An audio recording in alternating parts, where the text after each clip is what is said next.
Okay, so the mystery of pi. Have they lied to us? Let's see. So they tell us pi right here is an irrational number. Yet pi can be expressed as circumference of a circle divided by diameter. And if our diameter is 1, like we see here, then there's just circumference over 1. Now, if a number a over b, c over 1, isn't that the definition of a rational number? Or am I mistaken? Because pi can be expressed as a over b. So something's a little fishy right off the bat, right? That's what led me to that. I started digging, and I started finding. So, this is a circle within a square, and then a square, AB, with the same perimeter as the circle's circumference, right? So the distance around the circle is the same as AB, which is this, plus AB, plus AB, plus AB. Okay, and we can express that as here. So perimeter equals circumference. Perimeter is equal to, like we said, pi, right? Because circumference is, or the diameter is 1, and the circumference is therefore pi. Pi is equal to circumference over d. Diameter is 1, circumference is pi. All right. Now, this is something different. This is how we relate pi to phi. We'll get to that in a second. We figured out that AB, that's what we need to figure out right now, right? What is the perimeter of this square? So AB is actually 1 over the root of phi. That means this distance plus this distance plus this distance is equal to 1.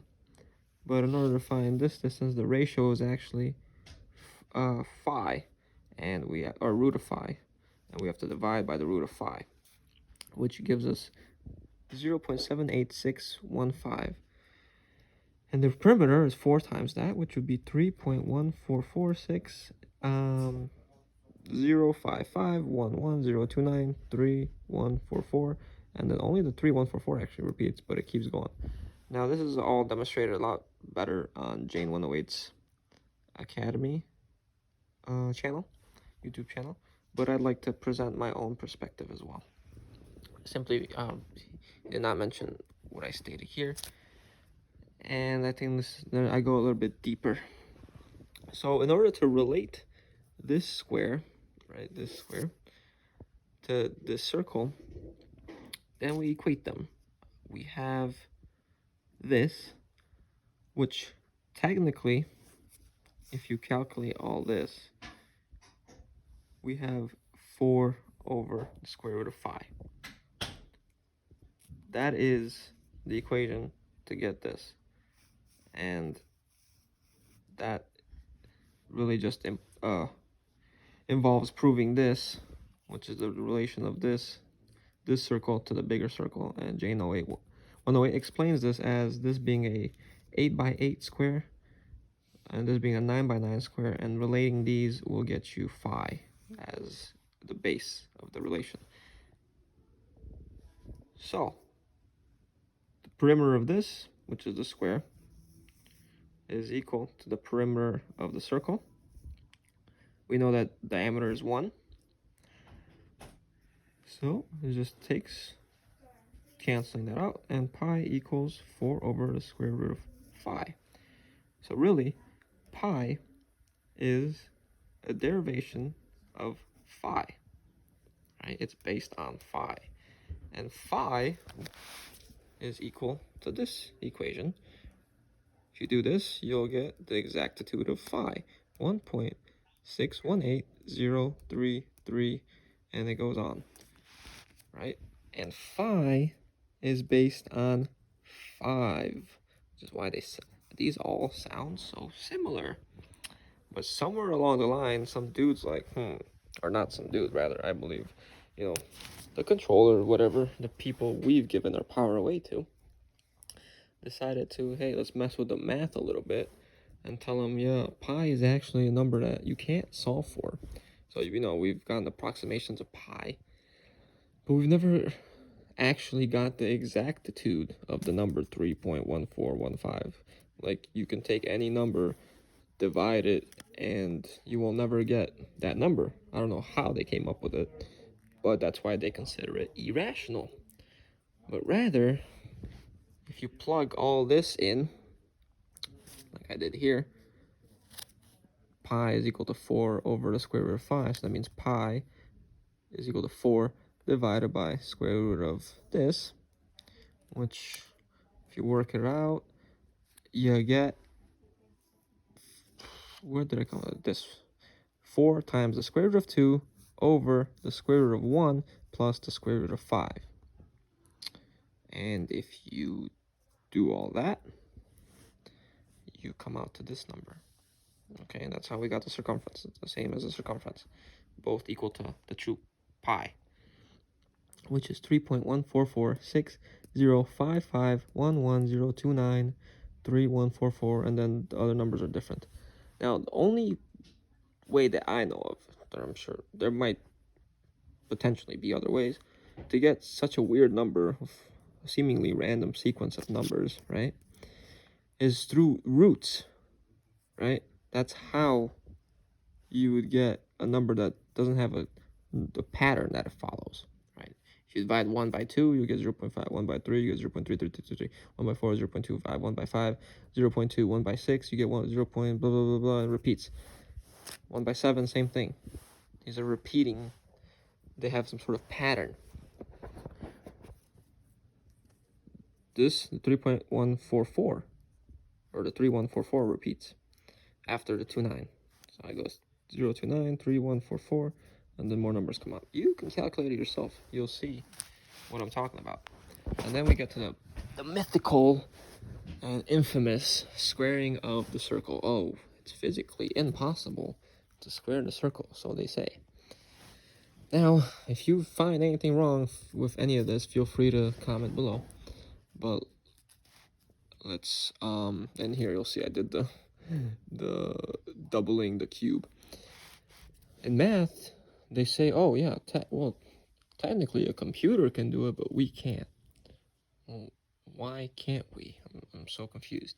If in math, the area of a circle is pi, right? Pi r squared, and if r is 1, then it's pi times 1. So every circle is pi. Area of a square, it's just, you know, length times length, so the length would have to be square root of pi times square root of pi, you get pi. They say physically we can't do it. Well, there's the equation. That's the actual pi. So a side of a square would have to be 2 times the square root of 2 over the square root of the square root of 1 plus the square root of 5. So that's a lot of square roots, right? Which can make it, you know, obviously a bit harder to do by pencil. Simply because you have to, you know, basically accustom for the multiple numbers. But it's not to say that it's not a rational number. It's a rational number. It's expressed rationally. They're trying to say pi is a transcendental number, and it cannot be expressed, you know, physically. Well, if pi is in a circle, pi represents a circle. Pi actually represents a circle, or the relation of the square to the circle, right? The squaring of the circle, rather it's in this form, right? The perimeter of the circle. And that's a horrible circle. But they're saying, oh, pi can't, it's transcendental, you can't explode.